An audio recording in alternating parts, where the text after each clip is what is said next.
Yeah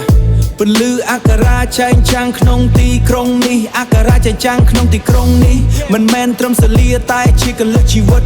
លើកកម្ពស់វាសនាបំបត្តិភាពកលឹកជីវិតលើកកម្ពស់វាសនាតែជាកលឹកនៃជីវិតលើកកម្ពស់វាសនាបំបត្តិភាពងងឹតបាត់បាំងរៀនដើម្បីស្គាល់ការពិតដើម្បីស្គាល់ការពិតកសាងអាណត្តិឲ្យខ្លាំងរៀនដើម្បីស្គាល់ការពិតកសាងអាណត្តិឲ្យខ្លាំងរៀនដើម្បីស្គាល់ការពិតកសាងអនាគតឲ្យខ្លាំងអប់រំផ្លូវធំនាំទៅរកសេរីភាពថ្មីលើពីមាសប្រាំងគឺបញ្ញាដែលស្ថិតស្ថេរពោពីឧបសគ្គរួមគ្នាឆ្ពោះទៅមុខត្រើយ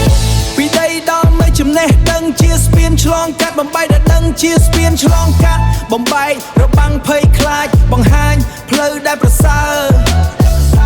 យើងមិនភ្លេចរឿងគោលថែរក្សាគេដែលដំណើរខ្មែរ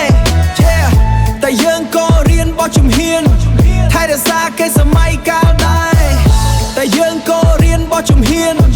ថែរក្សាគេសម័យកាលដែរតែយើងក៏រៀនបោះជំហានទៅមុខក្នុងសម័យកាលដែរ